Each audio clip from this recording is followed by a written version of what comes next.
Hello friends, welcome back to my YouTube channel Salesforce AI Champions. Today we'll be going to talk about how to use formulas in transform node in batch data transform in Data Cloud. So in the first tutorial we have talked about a simple use case regarding batch data transform, and we have created one batch data transform and we have ran that data transform as well. So today we are going to see like how to use the formulas in the batch data transform using the transform node. We have seen the transform node earlier, so we have used this transform node earlier to eliminate few columns using this feature drop columns. Then we'll be using the transform node today again to utilize the formula, right, to create a new formula within this batch data transform. So formulas will help to clean data, format dates, manipulate text, or generate unique identifiers, right?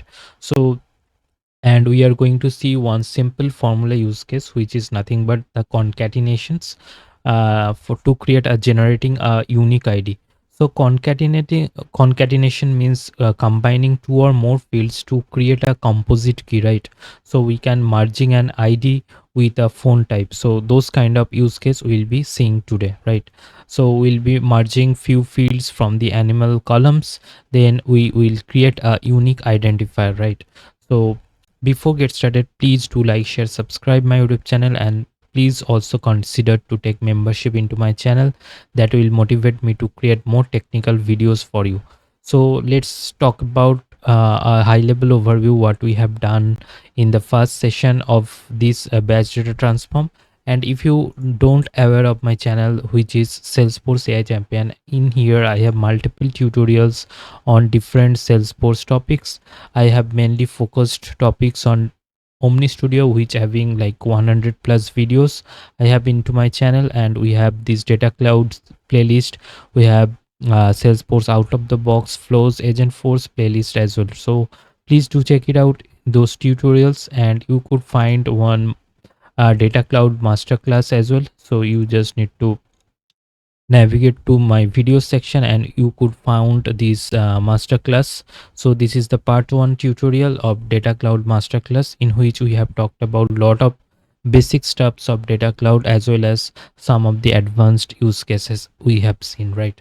So let's get started for today's session.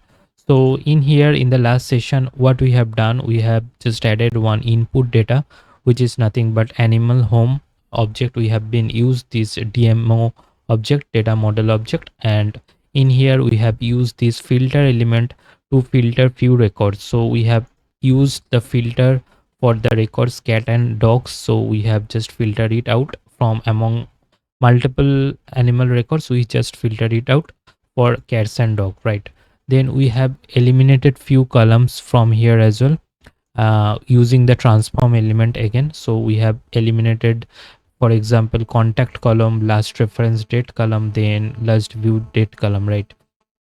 And finally we have connected this transform node to a output element, right? So output element is very much, it is mandatory to save our data transform, right? Without this output element we can't save the batch data transform. And in order to configure the output element, we can use one existing data model object, or we can create a new data model object as well, right? So let's get started for today's session, which is nothing but to create a simple formula.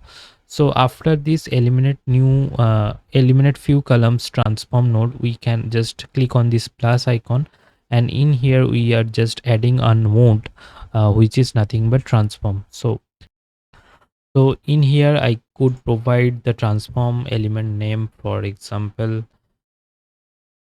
sample formula, and I'll just click on apply. And in here we could found this fx icon is there, right? So I'll just click on this fx and I'll just click on this custom formula, right? So in the custom formula we could see this canvas, so we can just provide the transformation name as well, multiple row formulas as well. And in here we could found the functions, all those functions are available as like any other formula editor in Salesforce. And in here we could see the columns which contains all the fields available, fields are available or part of the columns, right? as part of the data sets, right? So we are going to use, as mentioned, concat formula. So concat function, the concat function will be using combining multiple fields to create a composite key, right? So I'll just click on this concat and I'll just click on this add element to add the function. And in the canvas we are seeing this concat has been added. Now we are going to add few fields. For example, I'm just going to add the animal name. After selecting the animal name field, we just need to click on this add element again to add the field, and we can see the name has been added. And optionally we could add a separator to differentiate all the field values separately. This is optional, right?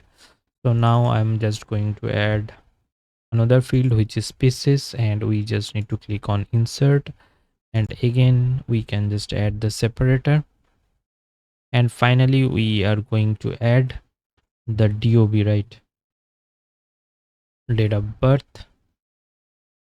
So that's how we can just simply configure the formula.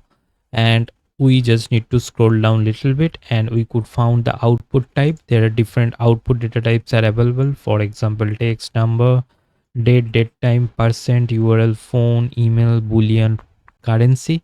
And for the timing, I'll just select the text as output type. And what is the length? 255 characters, right? So in the column level, we could specify the column label name as name. Then we are showing species. Then we are showing the DOB, right? So this will be our new column name in which our formula values will be shown, right? So we could provide the API name like this, or we could just simply like this. We just provide the API name of the field. So I'll just click on apply. So after apply, we could just need to navigate in the right side, and now we could see this new field, new column has been added, right? This name, species, DOB column has been added, and we could found the animal name, the species, then date of birth is now showing as a key identifier, as a primary identifier, right? So I'll just click on save to save the formula, and I'll just collapse it. And finally we could just attached connect with the output node if it is not added, right? So we could add multiple transform node, right? So now in the output we just need to configure little bit in the output element what we have done. So we have used as an, so as I mentioned means in the earlier session as well, so we can just create a new demo object, new object as well, right? Or we could use one existing object. For the timing, I'm just using one existing object, which is nothing but new dogs and cat data model object I am using. And the write mode could be upsert means if any missing records are there, so it will just update, or if any existing records are there, it will update existing records. And if for any missing, it will just create a new records, right? So or there are options to replace the write mode as well. Replace means replace the entire output with new results. Incremental mode, run when possible, right? For the timing, I'll just select the upsert, which will be the best practice to follow. And in here we could just map batch transform columns to data model object columns, right? So these are the columns are from the batch data transform. Now we just need to map. So already these are mapped, right? So what we need to map, which is what we have added newly, right? So this is the new column we have added, name, species, DOB, right? So so we could just create a uh, new new column, right? So in the data model object, that will be added into the data model object as a new column, right? So we could just search for an existing column as well. So that is the beauty. So we could just, if any new fields has been created in the data model, right, we could just add the field. So for example, in my another data transform, sample data transform, I created this field name and species. So we could map into to this field, right, as well. But since I have added the dob field as well, that is why I'm just creating a new field that will be created when we'll be running this new data transform, right. So I'll just provide the name as name species dob. So this will be our new column which will be added into our data model object, right. And this will be our data type, which is nothing but text. I'll just click on apply, and I just need to click on, so we could see added new column. So this toast message will be shown, and I'll just need to select on click on apply. So after applying, we just need to save the data transform, and we should be just good to go. And we could see this new namespaces dob field has been created and is being added. And we just need to go back to our data transform list. So this is our data transform, and what we just need to do, we just need to schedule, or we can just run the data transform, right. So for the time being, since in the last session we have shown like how to run, now on clicking on run now, we could just directly run the new data mapper the new data transform, right. So we could just run with all data available. And so whenever we are just running it on new data, so run the transform now, the transform will attempt to run incremental mode when possible, but certain conditions require a run in full mode, right. So you could just select this run with all data and run, but for the timing I'll just select the schedule mode, and let me just manually schedule, right. So let me just schedule, and we could add like for run every 6 hours, or we could just make like, for example, I just need to run it on for example Monday 6 a.m. every Monday 7 a.m. I just want to run, right. So and the time, and I'll just click on, so after selecting this one, and run every 6 hours on this,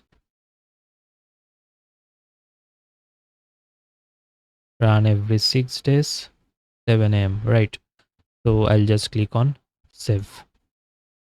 So it will be getting scheduled, right. So on every 6 days on that a specific time it will run, right. So this is how we can simply schedule the data transform, and we could see the run status as well.